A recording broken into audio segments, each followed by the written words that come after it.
اب ہم اپنے پہلے باب کی طرف چلتے ہیں، جو ہے کہ قرآن مجید کی روشنی میں والدین کا مقام۔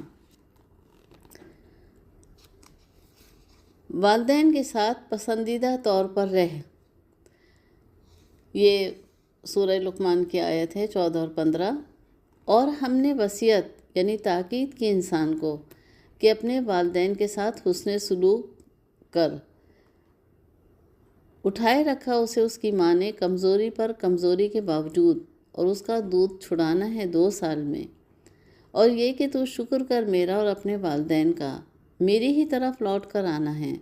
اور اگر وہ دونوں آمادہ کرنے کی کوشش کریں تجھے اس بات پر کہ تو شریک ٹھہرائے میرے ساتھ اس چیز کو کہ نہیں ہے تجھے اس کا کوئی علم، تو نہ تو اطاعت کر ان دونوں کی، بلکہ اچھا سلوک کر ان دونوں سے دنیا میں معروف طریقے سے۔ مندرجہ بالا آیات میں اللہ تعالیٰ نے انسان کو بہت ہی تفصیل سے وصیت کرتے ہوئے فرما دیا ہے کہ اپنے ماں باپ کے ساتھ اچھا سلوک کرو، اور وضاحت فرما دی کہ یہ نیکی یا اچھا سلوک کیوں کیا جائے۔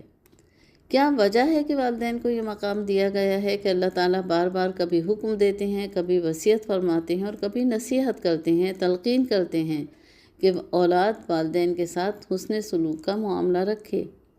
اس کی وجہ بڑی آسان اور سادہ ہے کہ والدین کے باہمی التفات کے نتیجے میں رحم مادر میں جو وجود ٹھہرتا ہے، اس کی بنا پر ماں 9 مہینے تک ہر روز نت نئی تکالیف سے گزرتی ہے۔ لیکن یہ اللہ تعالیٰ کی قدرت اور اس کا بڑا معجزہ ہے کہ وہ اس کو بیماری آزاری نہیں سمجھتی، بلکہ اسے اپنے لیے فخر گردانتی ہے۔ پیٹ میں پلنے والا ننھا سا وجود اسے خوشی کا احساس بخشتا ہے۔ وہ رب کائنات کی شکر گزار رہتی ہے کہ اللہ تعالیٰ اس کی جھولی بھر رہا ہے۔ اس کا آنگن ننھی منھی کلکاریوں سے گونجے گا۔ وہ اپنے شوہر، اپنے گھر والوں کو ایک نیا ننھا وجود حوالے کر کے فخر سے سر اٹھا کر چلے گی کہ یہ میری اولاد ہے۔ پھر بچے کی پیدائش کے مرحلے پر وہ زندگی اور موت کی بازی لڑ رہی ہوتی ہے۔ اس کے باوجود اس درد و کرب سے گزر کر ایک ننھی سی روتی ہوئی آواز کے ساتھ وہ اپنے اندر طمانینت محسوس کرتی ہے، اور اس کی ساری تکلیف ایک سرشاری کی کیفیت میں تبدیل ہو جاتی ہے۔ پھر اس بے زبان ننھے سے وجود کی آبیاری کے لیے اسے اپنی راتوں کی نیندیں حرام کرنی پڑتی ہیں۔ دن بھر گھر کے کاموں کی مشقت کے ساتھ اس پر ایک اور ذمہ داری بڑھ جاتی ہے کہ اس معصوم کلی کو پنپنے کے لیے اسے اپنے ہی وجود سے اس کی غذا فراہم کرنا ہوتی ہے۔ 2 سال تک وہ اپنے جسم کی توانائیاں دودھ کی شکل میں اسے منتقل کرتی ہے، اور یہ خدمتیں یہیں ختم نہیں ہو جاتیں، کیونکہ یہ ابتدائی مراحل زیادہ کٹھن ہوتے ہیں، اس لیے ان کا تفصیلاً ذکر فرمایا گیا ہے۔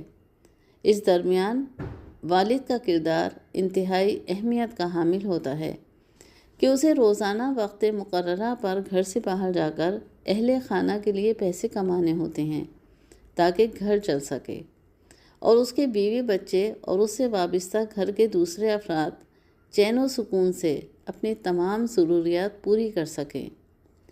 رات کو اس ننھے بچے کی موجودگی میں کئی بار اس کی نیند خراب ہوتی ہے۔ چھوٹے بچے معمولی سی تکلیف کا اظہار بھی صرف رو کر کرتے ہیں۔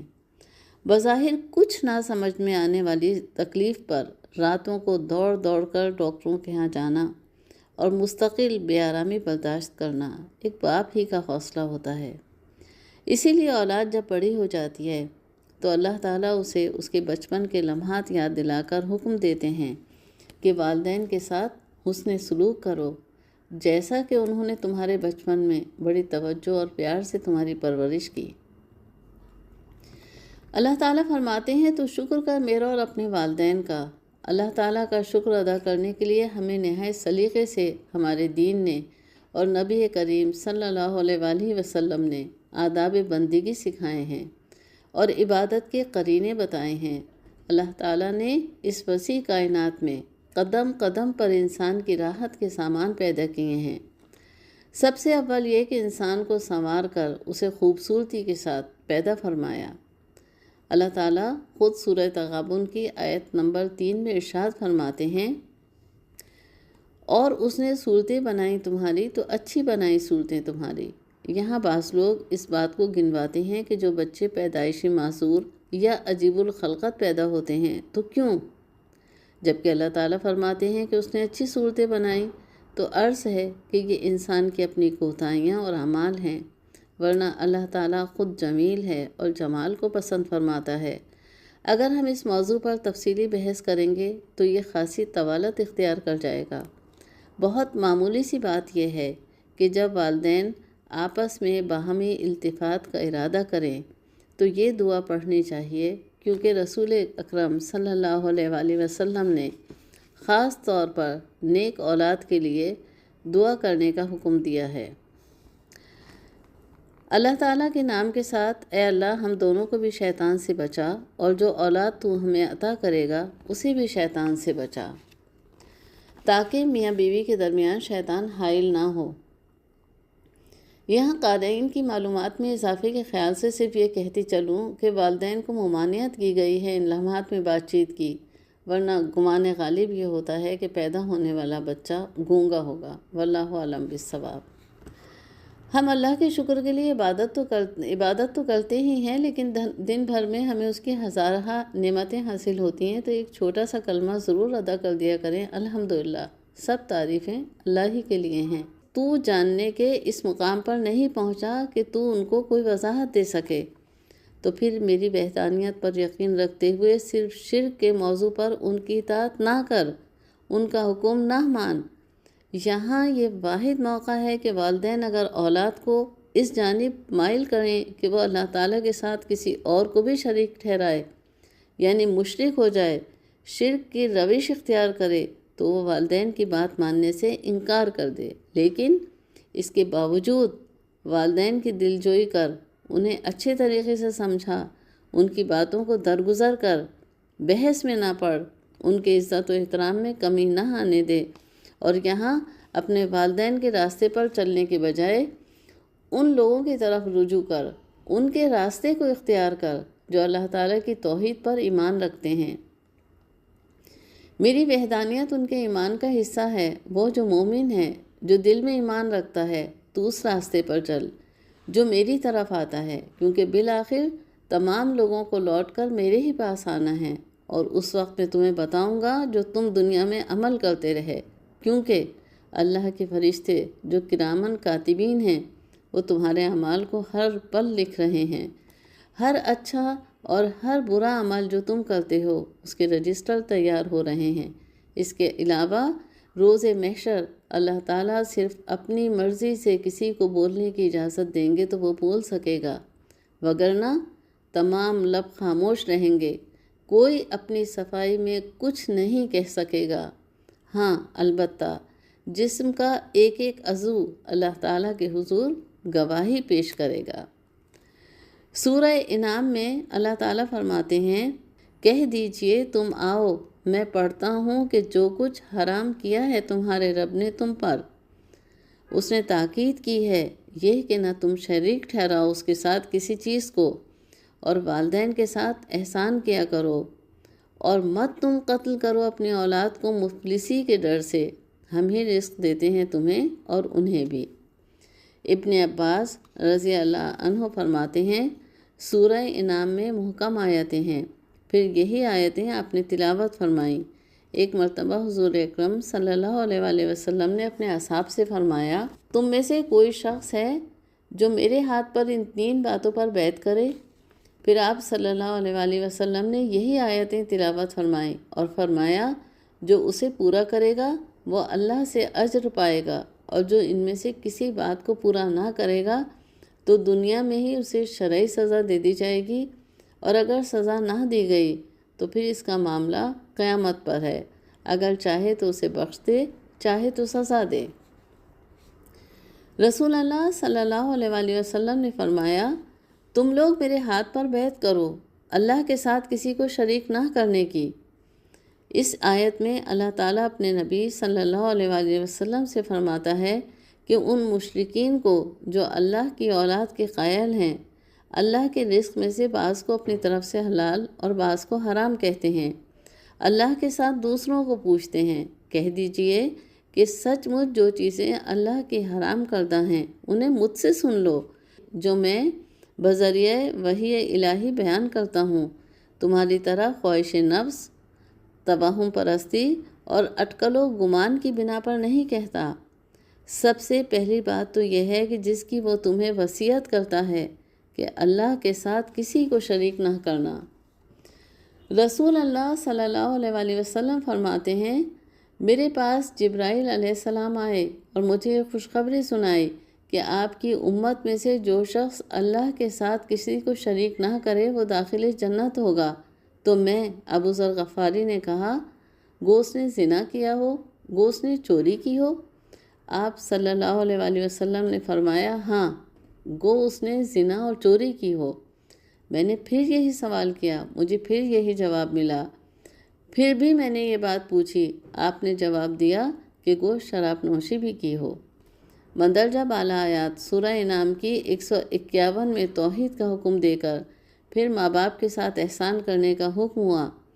قرآن کریم میں اکثر یہ دونوں حکم ایک ہی جگہ بیان ہوئے ہیں۔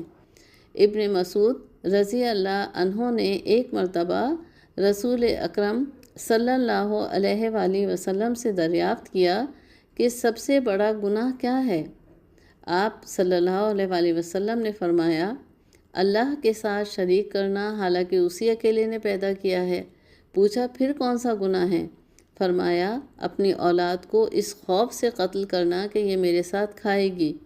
پوچھا پھر کون سا ہے؟ فرمایا، اپنے پڑوسی کی عورت سے بدکاری کرنا۔ پھر رسول کریم صلی اللہ علیہ وآلہ وسلم نے سورہ فرقان کی آیت نمبر 68 پڑھی اور فرمایا، اور وہ لوگ جو نہیں پکارتے اللہ کے ساتھ معبود کوئی دوسرا۔ سورہ اسرا کی 31ویں آیات ہے، اور مت تم قتل کرو اپنی اولاد کو مفلسی کے ڈر سے۔ اسی لیے اس کے بعد ہی فرمایا کہ ہم انہیں روزی دیتے ہیں اور تمہاری روزی بھی ہمارے ذمے ہے۔ یہاں چونکہ فرمایا تھا کہ مفلسی کے ڈر سے اولاد کا قتل نہ کرو، تو ساتھ ہی فرمایا تمہیں روزی ہم دیں گے اور ہم ہی انہیں بھی دے رہے ہیں۔ سورہ نساء کی آیت نمبر 36 میں اللہ تعالیٰ فرماتے ہیں، اور تم عبادت کرو اللہ کی اور نہ شریک ٹھہراؤ اس کے ساتھ کسی چیز کو، اور ماں باپ کے ساتھ احسان کرو، اور رشتہ داروں کے ساتھ، اور یتیموں کے ساتھ، اور مسکینوں کے ساتھ، اور قرابت دار پڑوسی کے ساتھ، اور اجنبی پڑوسی کے ساتھ، اور ہم نشین کے ساتھ، اور مسافر کے ساتھ، اور ان کے ساتھ جن کے مالک ہوئے تمہارے دائیں ہاتھ۔ بلا شبہ اللہ نہیں پسند کرتا اس کو جو ہے اترانے والا، فخر کرنے والا۔ قرآن مجید فرقان حمید میں بے شمار آیات موجود ہیں جن میں اللہ تعالیٰ کی عبادت کرنے کے حکم کے ساتھ ساتھ شرک سے اجتناب کا حکم دیا گیا ہے۔ اللہ تعالیٰ سورہ کہف کی 110ویں آیت میں فرماتے ہیں، سو جو شخص اپنے پروردگار کی ملاقات کا امیدوار ہے اس کو چاہیے کہ نیک کام کرے اور اپنے پروردگار کی عبادت میں کسی کو شریک نہ کرے۔ سورہ بنی اسرائیل کی 39ویں آیت میں ارشاد ربانی ہے، اور اللہ کے ساتھ کوئی دوسرا معبود نہ ٹھہرا کہ تو ملامت کیا ہوا اور راندے ہو کر دوزخ میں ڈالا جائے۔ حضرت ابو سعید خدری سے روایت ہے کہ نبی کریم صلی اللہ علیہ وآلہ وسلم نے فرمایا، جہنم کی آگ سے ایک لپٹ نکل کر یہ کلام کرے گی، 3 افراد میرے سپرد کر دیے گئے ہیں۔ نمبر 1، ہر جبار اور سرکش۔ نمبر 2، اللہ کے ساتھ کوئی دوسرا معبود بنانے والا فرد۔ نمبر 3، اور کسی کو ناحق قتل کرنے والا شخص۔ آگ کی وہ لپٹ ان کو لپیٹ لے گی اور انہیں جہنم کی شدتوں اور سختیوں میں پھینک دے گی۔ ماں باپ کے ساتھ نیکی کرنے کے بارے میں حضرت یحییٰ کے بارے میں سورہ مریم کی آیت نمبر 14 میں ارشاد فرمایا گیا، اور وہ یعنی یحییٰ اپنے والدین کا خدمت گزار تھا اور سخت گیر اور خودسر نہ تھا۔ حضرت مقدام بن مات یکرب کندی رضی اللہ عنہ سے روایت ہے، نبی کریم صلی اللہ علیہ وآلہ وسلم نے فرمایا، بلا شبہ اللہ تعالیٰ تمہیں تمہاری ماؤں کے متعلق نصیحت کرتا ہے، پھر تمہیں تمہارے باپوں کے متعلق نصیحت کرتا ہے، پھر درجہ بدرجہ قریبی رشتہ داروں کے ساتھ حسن سلوک کرنے کی نصیحت کرتا ہے۔ یتیم کی کفالت کے اجر و ثواب کا تذکرہ قرآن مجید میں جگہ جگہ موجود ہے۔ احادیث نبوی صلی اللہ علیہ وآلہ وسلم میں بھی بارہا یتیم کی کفالت کے اجر و ثواب کو بیان فرمایا گیا ہے۔ حضرت ابو ہریرہ رضی اللہ تعالیٰ عنہ سے روایت ہے کہ رسول کریم صلی اللہ علیہ وآلہ وسلم نے فرمایا، اپنے یا کسی غیر یتیم کی پرورش کرنے والا اور میں جنت میں ان 2 انگلیوں کی طرح قریب قریب ہوں گے، بشرط یہ کہ وہ اللہ سے ڈرنے والا ہو۔ امام مالک نے انگشت شہادت اور درمیان والی انگلی سے اشارہ کیا۔ حضرت عقبہ بن عامر رضی اللہ تعالیٰ عنہ روایت کرتے ہیں کہ رسول اللہ صلی اللہ علیہ وآلہ وسلم نے فرمایا، قیامت کے دن حقوق العباد کے سلسلے میں سب سے پہلے ہمسایوں کے جھگڑے چکائے جائیں گے۔ سیدہ عائشہ صدیقہ رضی اللہ عنہا نے پوچھا کہ میرے 2 ہمسائے ہیں، کس کو تحفے میں چیز بھیجوں؟ نبی کریم نے فرمایا، جس کا دروازہ تیرے زیادہ قریب ہے۔ حضرت عبداللہ بن عمر رضی اللہ تعالیٰ عنہ فرماتے ہیں کہ ایک شخص نے رسول اللہ صلی اللہ علیہ وآلہ وسلم کی خدمت میں بازیابی کا شرف پا کر پوچھا، حضور، خادم کی کتنی غلطیاں ہمیں معاف کرنی چاہیے؟ آپ صلی اللہ علیہ وآلہ وسلم نے جواب نہ دیا۔ اس نے پھر عرض کی، حضور صلی اللہ علیہ وآلہ وسلم اب بھی خاموش رہے۔ جب اس نے تیسری بار درخواست کی تو آپ صلی اللہ علیہ وآلہ وسلم نے ارشاد فرمایا، دن میں 70 بار معاف کرو۔ سورہ بقرہ کی آیت نمبر 180 میں ارشاد ربانی ہے، تم پر فرض کیا گیا ہے کہ جب تم میں سے کسی پر موت آ موجود ہو، اگر وہ کچھ مال چھوڑے، پسندیدہ طور پر ماں باپ اور رشتہ داروں کے لیے وصیت کر جانا یہ متقیوں پر ایک حق ہے۔ اس آیت میں ماں باپ اور قرابت داروں کے لیے وصیت کرنے کا حکم ہو رہا ہے۔ میراث کے حکم سے پہلے یہ واجب تھا، ٹھیک قول یہی ہے، لیکن میراث کے احکام نے اس وصیت کے حکم کو منسوخ کر دیا۔ ہر وارث اپنا مقررہ حصہ بغیر وصیت کیے لے لے گا۔ سنن وغیرہ میں حضرت عمرو بن خارجہ رضی اللہ عنہ سے حدیث ہے، کہتے ہیں میں نے رسول اللہ صلی اللہ علیہ وآلہ وسلم کو خطبے میں یہ فرماتے ہوئے سنا ہے کہ اللہ تعالیٰ نے ہر حقدار کو اس کا حق پہنچا دیا ہے، اب کسی وارث کے لیے وصیت نہیں ہے۔ آیت میراث کا حکم مستقل ہے اور اللہ تعالیٰ کی طرف سے وہ واجب و فرض ہے۔ وہ قرابت دار جن کا کوئی ورثہ مقرر نہیں ہے، ان کے لیے تہائی مال میں وصیت کرنا مستحب ہے۔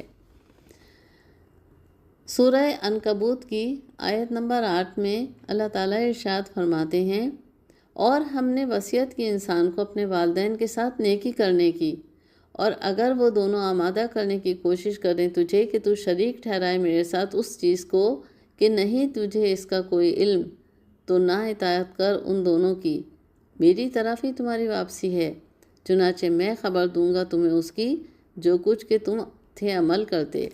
یہاں دوبارہ وصیت کی جا رہی ہے انسان کو اپنے والدین کے ساتھ نیکی کرنے کی، لیکن اگر وہ اللہ تعالیٰ کے ساتھ کسی کو شریک ٹھہرانے کا اصرار کریں تو ان کی اطاعت سے انکار کر دیا جائے۔ مگر مشرک والدین سے بھی اللہ تعالیٰ نے حسن سلوک کرنے کی وصیت کی ہے۔ صرف شرک پر اطاعت سے انکار اور اللہ تعالیٰ کی وحدانیت کا اقرار ہی ہے جس پر والدین کو اولاد سے انحراف کا حکم دیا گیا ہے یا وصیت کی گئی ہے، اور اس بارے میں بھی انہیں پیار سے سمجھانا بجھانا ہے۔ والدین اگر اسلام کی مخالفت میں بے دینی اور شرک پر مصر ہوں تب بھی حسن سلوک کے ساتھ ان معاملات کو سنبھالنا ہے، کیونکہ اللہ تعالیٰ نے حضرت محمد صلی اللہ علیہ وآلہ وسلم کو تمام کائنات کے لیے رحمت للعالمین بنا کر بھیجا، اور وہ زمانہ جب کہ خانہ کعبہ تک میں لات و منات جیسے بڑے بڑے بت رکھے ہوئے تھے، دین ابراہیمی کی تعلیمات بھلا کر تمام لوگوں نے اپنے اپنے طور پر عبادات کے طریقے رائج کر لیے تھے۔ خانہ کعبہ کا طواف بھی ہوتا تھا اور حج بھی، لیکن مشرکین نے ان عبادات کو اس حد تک تبدیل کر کے رکھ دیا تھا، بہت سارے قبائل میں مرد و عورت برہنہ ہو کر خانہ کعبہ کا طواف کرتے اور یہ سمجھتے کہ یہ ایک ایسا عمل ہے جس پر اللہ تعالیٰ ان سے بہت زیادہ خوش ہوگا۔ بہرحال اسلام کیونکہ دنیا سے شرک کو ختم کرنے اور اللہ تعالیٰ کی وحدانیت پر ایمان لانے کے لیے ظہور پذیر ہوا، اور نبی آخر الزماں حضرت محمد صلی اللہ علیہ وآلہ وسلم کو اللہ تعالیٰ کا پیغام پہنچانے کا ذریعہ بناتے ہوئے آپ صلی اللہ علیہ وآلہ وسلم کو نبوت سے سرفراز فرمایا گیا۔ جس وقت اسلام کی دعوت حضور اکرم صلی اللہ علیہ وآلہ وسلم کے خاندان کو دی گئی تو وہاں بیشتر لوگوں نے ناراضگی کا اظہار کیا، لیکن اس موقع پر وہ افراد بھی موجود تھے جن کے دلوں میں یہ پیغام گھر کر گیا، اور انہوں نے سینہ بسینہ تبلیغ اسلام کا کام شروع کر دیا، اور یہیں سے اس بات کا آغاز ہوا کہ گھروں میں کوئی مشرک رہا اور کوئی مشرف با اسلام ہو گیا۔ اس زمانے میں لوگوں نے بڑی تکالیف سہیں، کیونکہ جہاں خصوصیت کے ساتھ والدین مشرک تھے، انہوں نے بچوں کو نفسیاتی طور پر دین اسلام سے روکنے کی کوششیں تیز تر کر دیں۔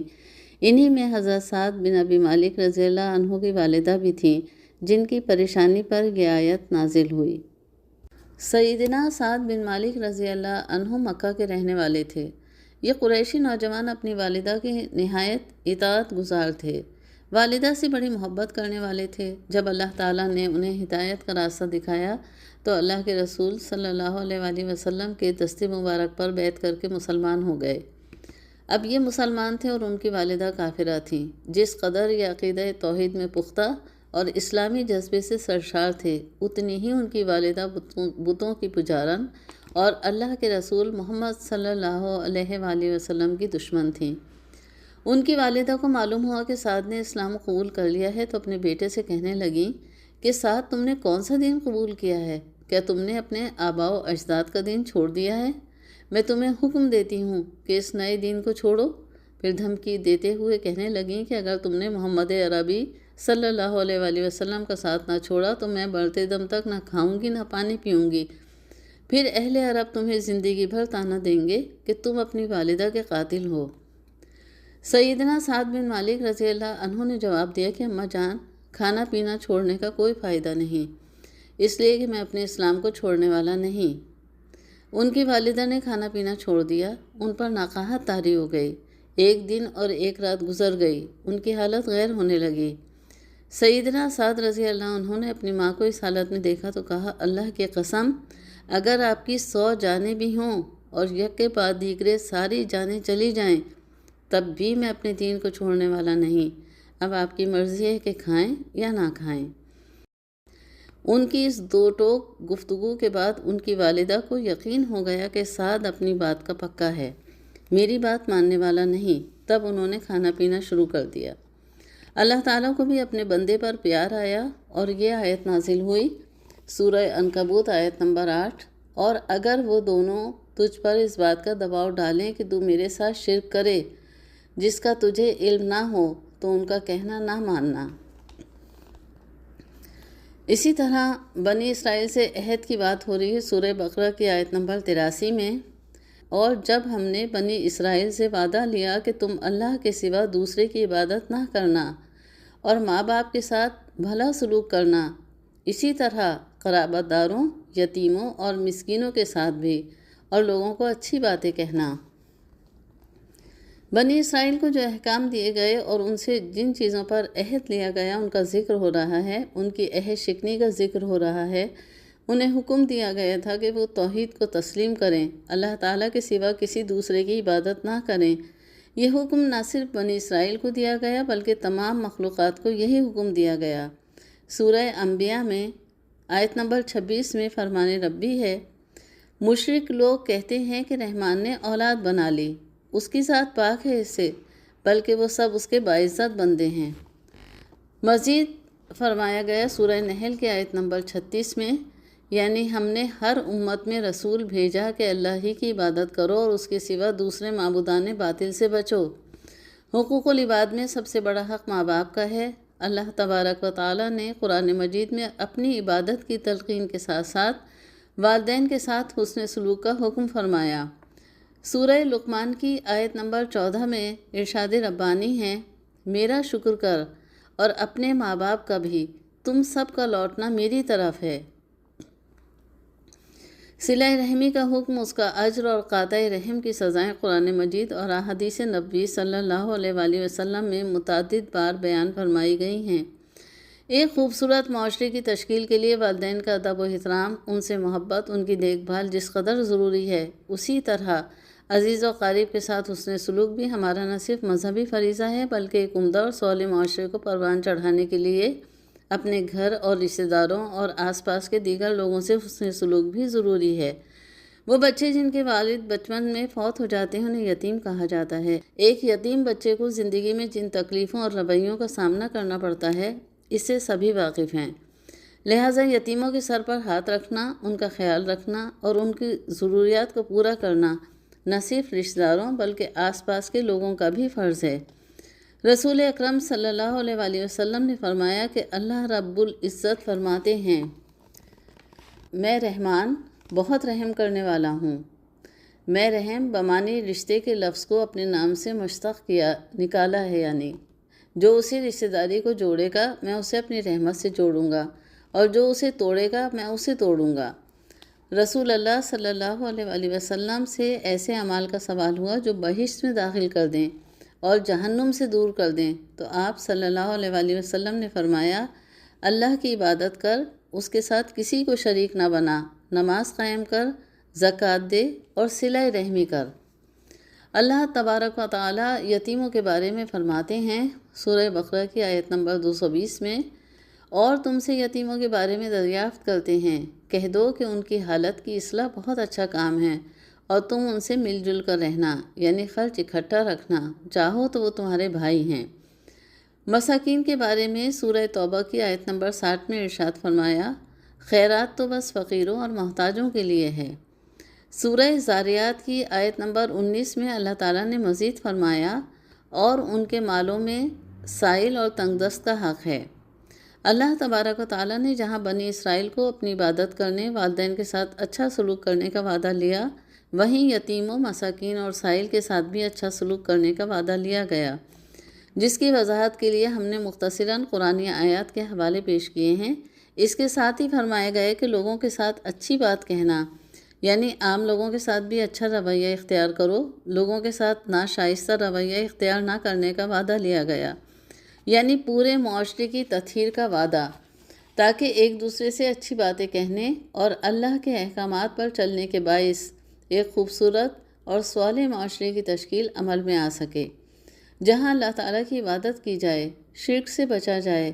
اس کے ساتھ ہی معاشرے کے وہ افراد جو مجبور، بےکس اور لاچار ہیں، ان کی ضروریات کو پورا کر کے انہیں معاشی پریشانیوں سے نجات دلا کر انہیں معاشرے کا کارآمد فرد بنایا جا سکے اور ذلت اور یاسیت کی زندگی سے بچایا جا سکے۔ سورہ بقرہ کی آیت نمبر 215 میں والدین پر خرچ کرنے کے حکم کے بارے میں فرمایا گیا، وہ سوال کرتے ہیں آپ سے کہ کیا وہ خرچ کریں؟ کہہ دیجئے، جو کچھ تم خرچ کرو کوئی مال تو وہ ماں باپ کے لیے ہے اور رشتہ داروں اور یتیموں اور مسکینوں اور مسافروں کے لیے، اور جو کچھ تم کرو گے کوئی بھلائی تو بلا شبہ اللہ اس کو خوب جاننے والا ہے۔ اللہ تعالیٰ بار بار اولاد کو والدین سے حسن سلوک کی ترغیب دیتا ہے، ہدایت کرتا ہے، یہاں تک کہا گیا کہ صدقہ و خیرات کے مقابلے میں اپنے والدین پر خرچ کرنا بدرجہ افضل ہے۔ والدین اپنی پوری زندگی اولاد پر قربان کر دیتے ہیں۔ اولاد کی ہر ضرورت کو پورا کرنا، ان کی خواہشات کو پورا کرنا انہیں خوشی فراہم کرتا ہے۔ جب وہ اپنی پوری زندگی کی کمائی اپنی اولاد پر لٹا چکے ہوتے ہیں تو پھر ان کے پاس اولاد ہی متاع حیات ہوتی ہے، اور اگر بڑھاپے میں یا بوقت ضرورت اولاد ان سے منہ پھیر لے تو وہ کہیں کے نہیں رہتے۔ اسی لیے قرآن مجید میں اللہ تعالیٰ نے بار بار ہدایت فرمائی ہے کہ اپنے والدین کا شکر ادا کرو، ان کے ساتھ محبت سے پیش آؤ، کیونکہ یہ محبت کا جذبہ ہی تو ہے کہ والدین نہ صرف اپنی کمائی بلکہ اپنے تمام جذبات، جن میں اولاد کے لیے صرف محبت چھپی ہوتی ہے، ان پر نچھاور کر دیتے ہیں۔ لیکن جب اولاد خود کماتی ہے تو ماں باپ پر خرچ کرتے ہوئے عمومی طور پر انہیں اپنی ہزار ضروریات یاد آ جاتی ہیں۔ اسی لیے اللہ تعالیٰ نے وعدہ فرمایا ہے کہ جو شخص اپنے والدین پر خرچ کرے گا اس کی عمر اور کمائی میں وہ برکت عطا فرمائے گا۔ اسی لیے والدین کو چاہیے کہ اولاد کو شروع سے دین کی طرف متوجہ رکھیں۔ جب بچے قرآن مجید باترجمہ پڑھیں گے تبھی تو احکامات الہیہ سے واقف ہوں گے۔ جب رسول کریم صلی اللہ علیہ وآلہ وسلم کی محبت ان کے دلوں میں جاگزی ہوگی تبھی وہ احادیث کا مطالعہ کریں گے، اور دنیا بھر کی باتوں سے فیضیاب ہونے کے علاوہ انہیں علم ہوگا کہ رسالت مآب محمد صلی اللہ علیہ وآلہ وسلم نے نیک اولاد کے بارے میں کتنی بار کیا کیا فرمایا ہے۔ اللہ تعالیٰ تمام والدین کو نیک اور صالح اولاد عطا کرے۔ ہم دنیا میں جتنی ترقی اور عروج پانے والے افراد کو دیکھتے ہیں، اگر ان کا قریب سے مشاہدہ کریں تو یہی علم ہوتا ہے کہ یہ والدین کے فرمانبردار اور صلہ رحمی کرنے والے لوگ ہیں، خواہ دیگر معاملات میں ان کا کردار کچھ بھی ہو۔ ہم دنیا میں اپنے والدین کو نظر انداز کر کے دوسرے معاملات پر زیادہ توجہ دیں تو اس بات کو نہیں بھولنا چاہیے کہ آج جو ہم اپنے والدین کے ساتھ کریں گے کل وہی سلوک ہماری اولاد ہمارے ساتھ کرے گی۔ اور ایک حدیث شریف میں یہ بیان فرمایا گیا ہے کہ اللہ تعالیٰ انسان کی سزائیں مؤخر کرتا جاتا ہے، یعنی آخرت کے لیے، لیکن والدین کے نافرمان کو دنیا ہی میں سزا ملتی ہے۔ لیکن یہاں یہ مسئلہ غور طلب ہے کہ اولاد والدین سے صرف نظر بھی کرتی ہے اور اس بات کا اصرار بھی کہ وہ والدین کے لیے وہ سب کچھ کر رہی ہے جو اسے کرنا چاہیے۔ رویوں اور سلوک پر نظر ثانی کی ضرورت ہمیشہ باقی رہتی ہے۔ والدین بے بسی سے اولاد کی ہٹ دھرمی دیکھتے ہیں، اس کا برا رویہ برداشت کرتے ہیں، پیسے کی تنگی اور کمی کی وجہ سے اپنی بے شمار ضروریات سے منہ موڑے اس اولاد کی جانب سے اچھے سلوک کے منتظر رہتے ہیں جس پر وہ اپنا تمام تر سرمایہ لٹا چکے ہوتے ہیں۔ والدین اگر چاہیں بھی تو اولاد کی ضروریات سے منہ نہیں موڑ سکتے، لیکن اولاد پر جب والدین کی ذمہ داری آتی ہے تو وہ ان کے خرچ کو اپنے اوپر بوجھ سمجھتی ہے۔ قدم قدم پر ہم اسی دنیا میں والدین کے نافرمانوں کا برا حال دیکھ رہے ہوتے ہیں لیکن عبرت حاصل نہیں کرتے۔ والدین اولاد سے محبت کی خاطر بہت سے رنج و غم کو ان پر عیاں نہیں کر پاتے۔ دکھ بیماری میں وہ اولاد سے غم گساری کے طالب ہوتے ہیں، مگر اولاد اپنی دنیاوی مصروفیات میں گم یہ بھول جاتی ہے کہ جب اس کو بیماری آزاری لاحق ہوتی تھی تو یہی والدین راتوں کو جاگ جاگ کر اس کی تیمارداری کرتے تھے۔ والدین کو ڈاکٹر کے ہاں لے جانا اکثر اولادوں کو وقت اور پیسے کا ضیاع معلوم ہوتا ہے۔ اللہ تعالیٰ سب اولادوں کو والدین کی اطاعت اور فرمانبرداری کی توفیق عطا فرمائے، کیونکہ بار بار قرآن مجید اور احادیث نبوی صلی اللہ علیہ وآلہ وسلم ہمیں بتا رہی ہیں کہ والدین ہماری جنت و دوزخ ہیں۔ اللہ تعالیٰ اور ماں باپ کے شکر ادا کرنے کے بارے میں سورہ احقاف کی آیت نمبر 15 میں ارشاد ربانی ہے، اور ہم نے انسان کو اس کے ماں باپ کے بارے میں احسان کا حکم دیا۔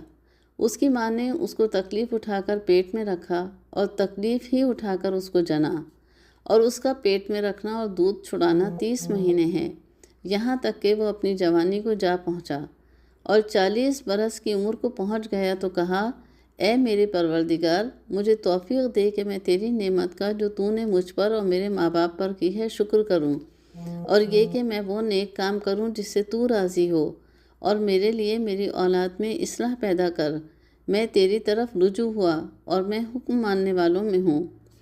اللہ تبارک و تعالیٰ نے سورہ بقرہ کی 233ویں آیت میں فرمایا، اور مائیں دودھ پلائیں اپنی اولاد کو 2 سال مکمل۔ ان کے لیے جو دودھ پلانے کی مدت پوری کرنی چاہیں ملا کر استدلال کیا ہے کہ حمل کی مدت کم سے کم 6 ماہ ہے۔ یہ استدلال بہت قوی اور بالکل صحیح ہے۔ حضرت عثمان رضی اللہ عنہ اور صحابہ کرام رضی اللہ عنہم کی جماعت نے بھی اسی کی تائید کی ہے۔ حضرت معمر بن عبداللہ جہنی رضی اللہ عنہ فرماتے ہیں کہ ہمارے قبیلے کے ایک شخص نے جہنیہ کی ایک عورت سے نکاح کیا۔ 6 مہینے پورے ہوتے ہی اسے بچہ پیدا ہو گیا۔ اس کے خاوند نے حضرت عثمان رضی اللہ عنہ سے ذکر کیا، آپ نے اس عورت کے پاس آدمی بھیجا، وہ تیار ہو کر آنے لگی تو ان کی بہن نے گریہ وزاری شروع کر دی۔ اس کی بیوی صاحبہ نے اپنی بہن کو تسلی دی اور فرمایا، کیوں روتی ہو؟ اللہ کی قسم، اس کی مخلوق میں سے میں کسی سے نہیں ملی، میں نے کبھی کوئی برا فعل نہیں کیا، تو دیکھو اللہ کا فیصلہ میرے بارے میں کیا ہوتا ہے۔ جب حضرت عثمان رضی اللہ عنہ کے پاس آئیں تو آپ نے انہیں رجم کرنے کا حکم دیا۔ حضرت علی رضی اللہ عنہ کو یہ بات معلوم ہوئی تو آپ نے خلیفۃ المسلمین سے دریافت کیا کہ یہ آپ کیا کر رہے ہیں؟ آپ نے جواب دیا کہ اس عورت کو نکاح کے 6 مہینے بعد بچہ پیدا ہوا ہے جو ناممکن ہے۔ یہ سن کر علی المرتضیٰ رضی اللہ عنہ نے فرمایا، کیا آپ نے قرآن نہیں پڑھا؟ فرمایا ہاں پڑھا ہے۔ فرمایا کیا یہ آیت نہیں پڑھی؟ اور ساتھ ہی آیت پڑھ کے کہا پس مدت حمل اور مدت دودھ پلائی دونوں مل کر 30 مہینے، اور اس میں سے جب دودھ پلائی کی کل مدت 2 سال کے 24 مہینے وضع کر دیے جائیں تو باقی 6 مہینے رہ جاتے ہیں۔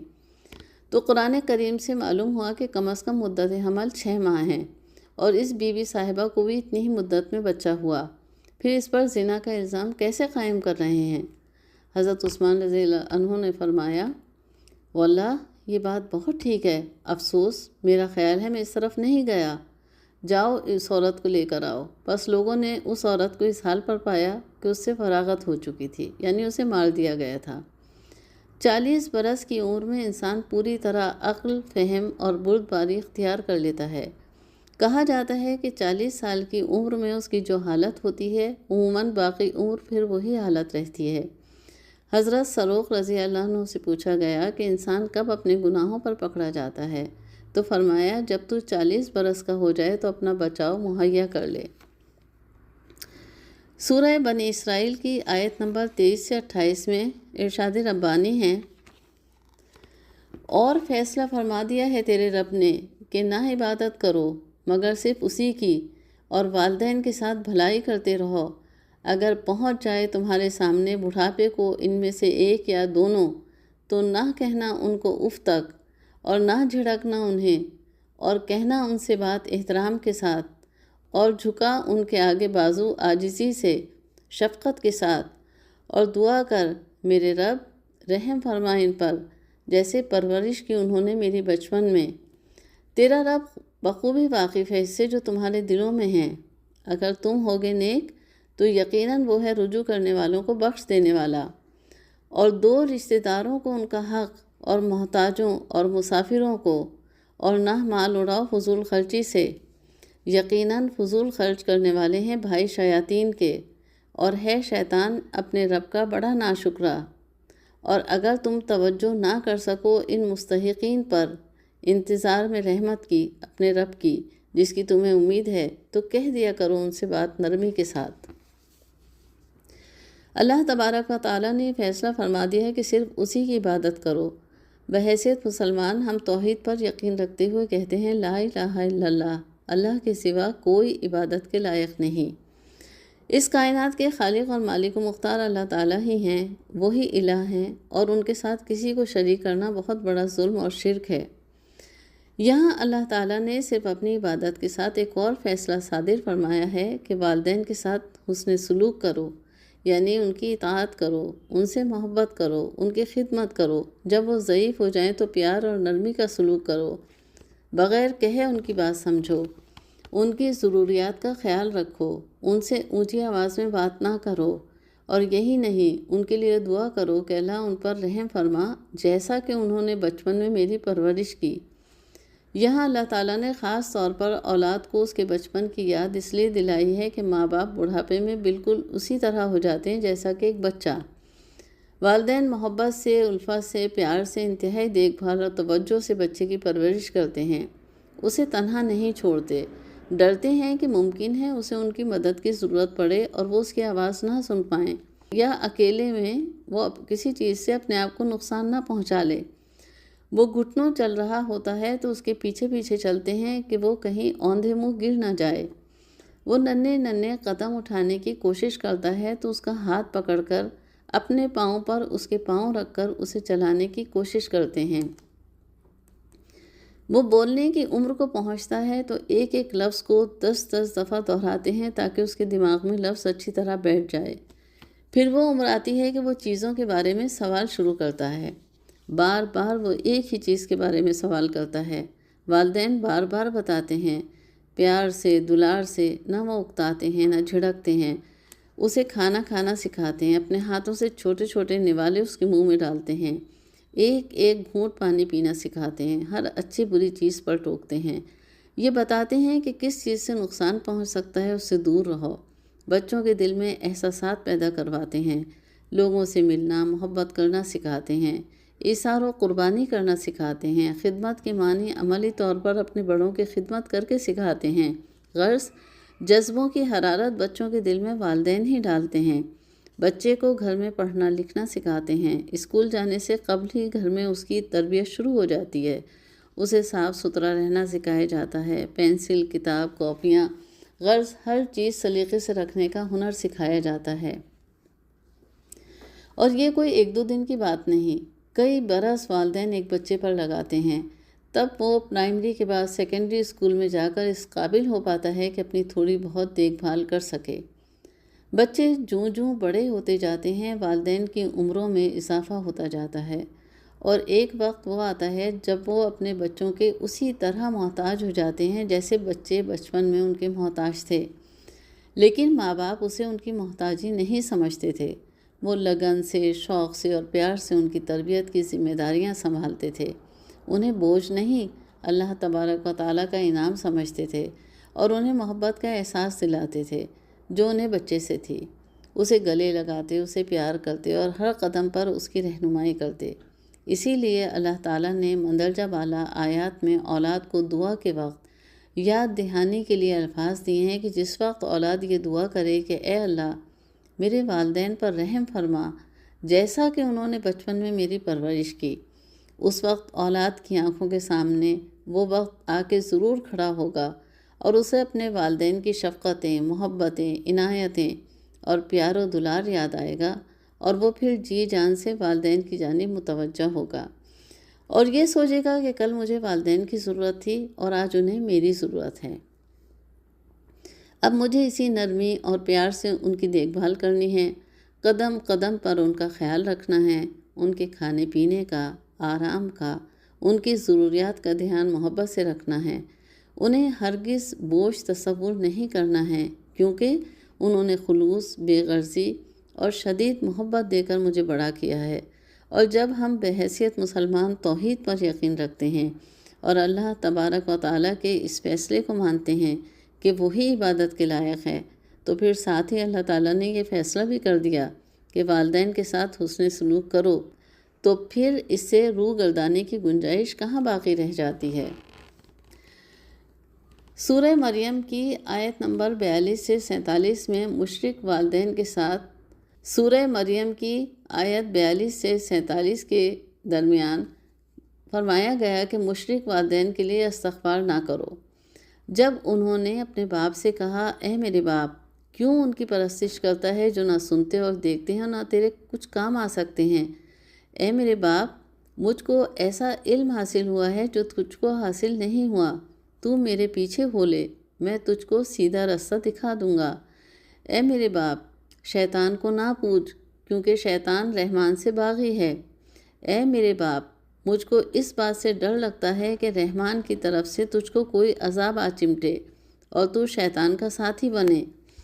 کہا کہ ابراہیم، کیا تو میرے معبودوں سے بپرا ہوا ہے؟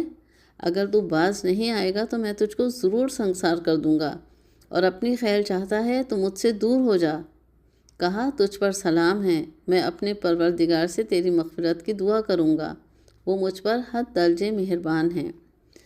شام کی ہجرت کے بعد بھی، مسجد حرام بنانے کے بعد بھی، آپ کے ہاں اولاد ہو جانے کے بعد بھی آپ کہتے رہے کہ اے اللہ مجھے، میرے ماں باپ کو اور تمام ایمان والوں کو حساب قائم ہونے کے دن بخش دے۔ آخر اللہ تعالیٰ کی طرف سے وحی آئی کہ مشرکوں کے لیے استغفار نہ کرو۔ آپ ہی کی اقتداء میں پہل مسلمان بھی ابتدائی اسلام کے زمانے میں اپنے قرابت دار مشرکوں کے لیے بخشش کی دعائیں کرتے رہے۔ آخر آیت نازل ہوئی کہ بے شک ابراہیم علیہ السلام قابل اتباع ہیں، لیکن اس بات میں ان کا فعل اس قابل نہیں۔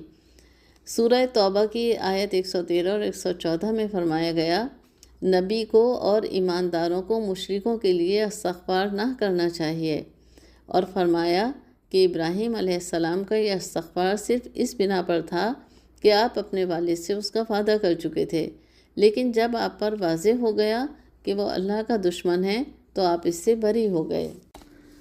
سورہ احقاف کی آیت نمبر 17 میں اللہ تعالیٰ فرماتے ہیں، اور وہ جس نے کہا اپنے والدین سے، اف ہے تم دونوں پر، کیا تم دونوں وعدہ دیتے ہو مجھے کہ میں نکالا جاؤں گا قبر سے؟